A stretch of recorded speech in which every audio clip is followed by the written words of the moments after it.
தீர்க்க தரிசன வார்த்தையை பேசுறேன். ஏன்னா நான் எடுத்த வார்த்தையை நான் பேசல, நான் தீர்க்க தரிசன வார்த்தையை பேசுறேன். கூடி ஜெபித்தா, நான் சொல்ல நீ வீடா கூடி ஜெபித்தா நல்லதுதான். நீ சபையை கூடி ஜெபித்தா அதை விட நல்லது. இல்லை குழுவா கூடி ஜெபிச்சா அதை விட நல்லது. ஜெபித்தா நல்ல கவனிங்க. வேற வசனம் சொல்லுகிறது, திடீரென்று அந்த சிறைச்சாலையிலே ஒரு வெளிச்சம் உதித்தது.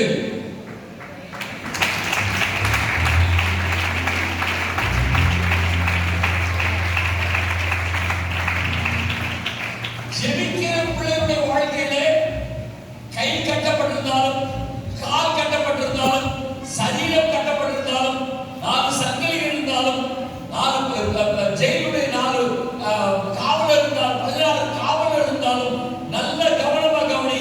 நீ எங்க இருந்தாலும் வெளிச்சம் உதிக்கும்.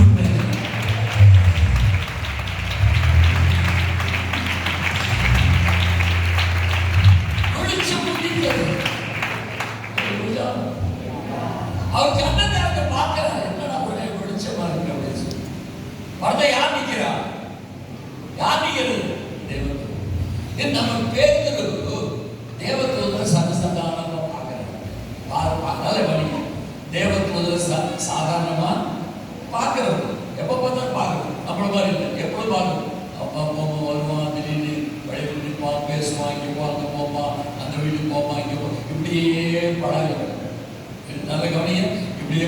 அதனால அவருக்கு அது பெருசா தெரியல. அப்படி பார்த்தாரு. பார்த்த உடனே அவன் என்ன பண்றான்னா, என்ன அப்படி என்ன அர்த்தம்னா, அப்படி பார்த்தாரு. பார்த்து பாக்கி என்ன பண்ணாரு, பார்த்தாரு. பார்த்து பாக்கி என்ன பண்ணாரு, அப்படி தூக்க ஆரம்பிச்சாரு. அவன் தட்டான், ஆட்டம் முக்கியமான ஒரு வேலையை தூக்கிட்டாரு, நீ இப்படி தூக்கிட்ட. தட்டி சீக்கிரமா என்ன பண்ணி உன்னுடைய வஸ்திரங்களை உடுத்திக்கோ, பாதகம் செய்ய நீ போட்டுக்கோ. அல்லேலூயா சொல்லுங்க எல்லாரும், அல்லேலூயா. அங்க என்ன நடக்குது சொல்லுங்க, அங்க என்ன நடக்குது? அங்க என்ன நடக்குது? ஜெபம் நடக்குது. நான் சொல்றேன், ஜெபம் நடந்து கொண்டிருந்தால் பின்வாங்கி போன வஸ்திரத்தை இழந்தவர்கள் திரும்ப வஸ்திரத்தை பெற்றுக் கொள்வார்கள். பின்வாங்கி போன ஊழியத்தை இழந்தவர்கள் திரும்ப பெற்றுக் கொள்வார்கள். பாதகம் செய்தவர்கள் திரும்ப வருவார்கள். வஸ்திரம் இழந்தவர்கள் திரும்ப வருவார்கள்.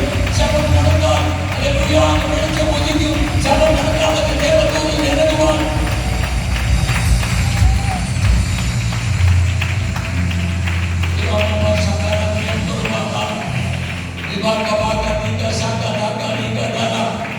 அல்லேலூயா சொல்லுங்க, அல்லேலூயா சத்தமா சொல்லுங்க, அல்லேலூயா அல்லேலூயா.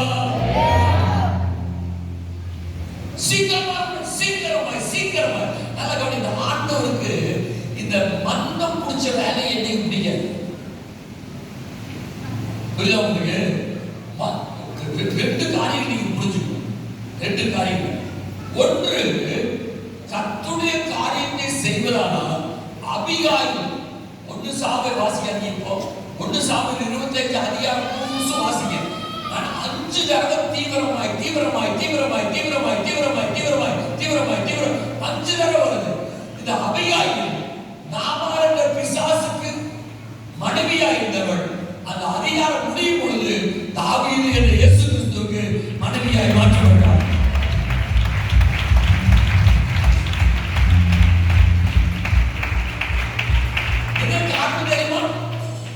என்ன காரணம் தெரியுமா? தீவிரம். சொல்லுங்க, தீவிரம். தீவிரவாதம் அல்ல, தீவிரம். அல்லேலூயா. எதை செய்தாலும் யோசிக்க கூடாது. ஒரு நாள் சென்னைக்கு போயிருந்தேன். இப்போ தலைவர்கள் கூட்டம், ஒரு 50-60 தலைவர்கள், தமிழ்நாட்டில் இருக்கிற தலைவர்கள் தான், வேற தலைவர்கள், சபை தலைவர்கள் கூட்டம். அதை என்னை கூப்பிட்டுதான் நானும் போயிருந்தேன். நான் நினைக்கிறேன் 2வது ரோவில் வந்திருந்தேன். அது ஒரு விளையாட்டு நடத்துறாரு. இந்த காலத்தில் அந்த ஏசி அங்கே போட்டோம்ல முதல் அப்போ அப்போ நான் போயிருந்தேன். அப்போ எல்லாம் 3 நாள் கூட்டம் ஒரு ஸ்டார் ஹோட்டல், பெரிய ஸ்டார் ஹோட்டல், 3 கூட்டம் சாப்பாடு ஏக தடப்புல பயங்கர கூட்டம், அருமையான ஒரு கூட்டம், அருமையான சாப்பாடு எல்லாம் பேசுவாங்க. கடைசி நாள் என்னாச்சு, கடைசி நாள் என்னாச்சுன்னா அந்த ஊழியக்காரர் சொன்னார், இப்போது காணிக்கை எடுக்க போகிறோம், காணிக்கை எடுக்க போகிறோம் அப்படின்னா. ஏன் மனசுல இவ்வளவு லட்சம் தான் செலவு பண்றேன், இவருக்கு எதுக்குப்பா காணிக்க? என்னைக்குமே ஒன்று நினைச்சுக்கோங்க, காணிக்கை நீங்க ஒரு ஊழியக்காரனுக்கு போட்டீங்கன்னா அந்த காணிக்கையினால மொத்த காசு உங்களுக்கு பிரயோஜனம் இருக்காது. நீ கொடுக்கிற பணத்தை, கொடுக்கிற காணிக்கை கத்தருக்கு கொடுத்தினால் கத்தர் தன்னுடைய காணிக்கை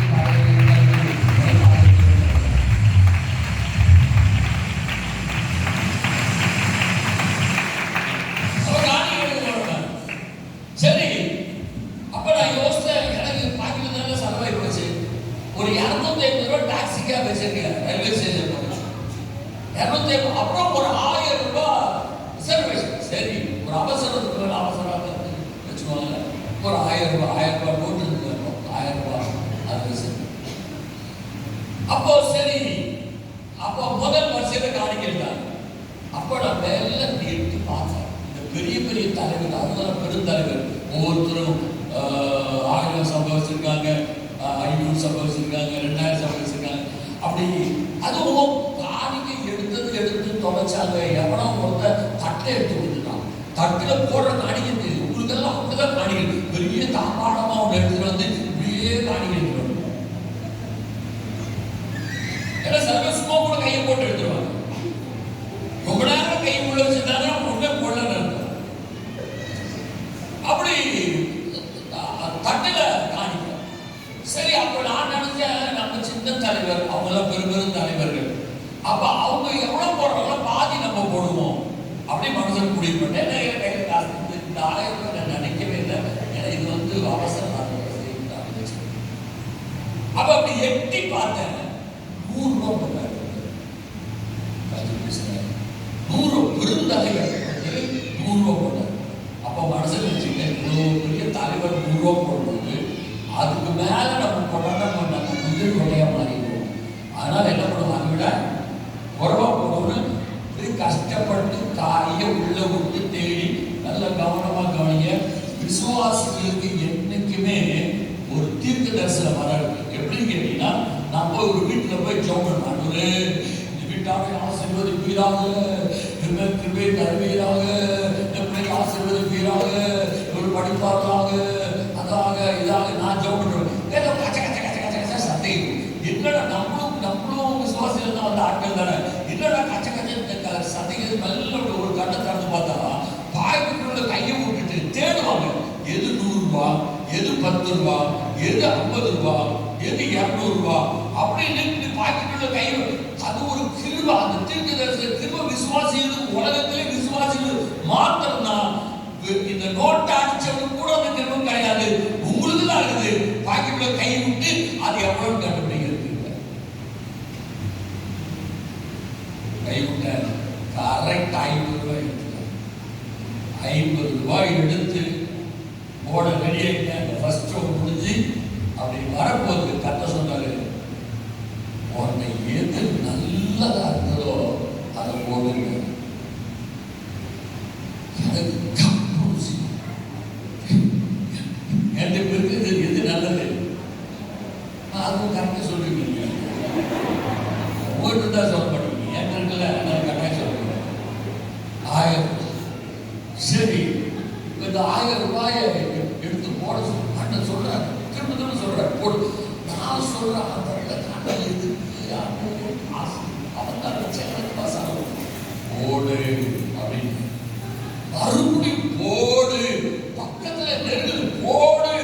அதெல்லாம் போட்டுருவா. அப்புறம் வருத்தப்படாதீங்க, போட போடு. நீ அவனும் வருத்தப்பட மாட்டேன், நீ போடு. அப்புறம் பார்க்க வழி இல்லை, கை விட்டாங்க. எடுத்து 1000 ரூபாய் போட்டேன். ஓடி வந்து ட்ரெயின்ல ஏறி ஒரு மணி நேரம் இருக்கும். பாஸ்டமா போன் பண்றாங்க, அப்பதான் அந்த இடத்த இந்த இடத்த வாங்கியிருக்கோம். இடத்துக்காருக்கு பயங்கர அவசரமா அவருக்கு வீட்டம்மாக்கு ஏதோ வியாதி, அதனால 2 லட்சம் நாளை காலையில் கொடுத்தே ஆகணும். அது எப்படி கொடுத்தே ஆகணும்னா கொடுத்தே ஆகணும் சொல்லிட்டே தான் எப்படி கொடுக்க முடியும்? இல்லையே கேட்ட அதெல்லாம் எனக்கு தெரியாது, கொடுத்தே ஆகும் சொல்லிட்டாரு. நம்ம என்ன பண்ண? ஒரே வழி என்ன வழி சொல்லு? ஒரே வழி என்ன வழி சொல்லுங்க? ஒரே வழி என்ன வழி சொல்லுங்க? ஒரே வழி என்ன வழி சொல்லுங்க? ஒரே வழி என்ன வழி? உடனே அப்படியே மணல் போட்டேன். ஆண்டவரே 2 லட்சத்துக்கு எனக்கு சம்பந்தம் இல்லை, அது அங்க கட்டும் போது எப்படி ஆண்டவரே நான் 2 லட்சத்துக்கு கொடுப்பேன், நீங்க உதவி செய்யுங்க ஆண்டவரே அப்படி சொன்ன. சுருக்கமா நான் ஜெபம் பண்ணேன். அப்ப திடீர்னு ஒரு ஞாபகம் வந்து தெரிஞ்ச ஒரு பிரதர் இருக்காரு. அவரு கேட்டா கொடுப்பாரு, கேட்டா சொல்லி கொடுப்பாரு. அவருக்கு ஆமான்னு ஃபோன் பண்ணேன். ஃபோன் பண்ணி நான் விசுவாசிக்கு எப்பொழுதுமே 10,000 ரூபாய் வேணும், 10,000 ரூபாய் கேட்கணும், 20,000 வேணும் கேட்கணும். அப்பதான் உங்க 10,000 தரேன் அப்படின்னாங்க. விசுவாசிகளோட புரிஞ்சுக்கலாம் என்ன புரியுது. அப்ப நான் சொன்ன ஒரு 4 லட்சம் வேணும். அப்படி பரவாயில்ல, நாளைக்கு வாங்க பார்ப்போம் அப்படின்னு. காலை 10 மணிக்கு சர்ச்சுக்கு வாங்க பாஸ்டர். அப்பதான் வேலை ஆரம்பிச்சிருக்கோம், அப்படி புதுசு இருக்குது, அப்படின்னு இதெல்லாம் தென்னமட்டம் அப்படி இருக்குது. காலையில் வந்து உட்காந்துருக்கேன், பார்த்துக்கிட்டே இருக்கேன், வழியை பார்த்துட்டே இருக்கேன். இருக்கு அந்த ஓனர் 2 மணிக்கு கொடுக்குற வழியை பார்த்துக்கிட்டே இருக்கேன். தப்பு வந்தாருப்பா வந்துட்டாருப்பா அப்படின்னு மனசு நினைச்ச ஒரே சந்தோஷம். நான் ஒரு 10 நாளில் கொடுத்துட்றேன், 1 வாரத்தில் கொடுத்துட்றேன். அப்புறம்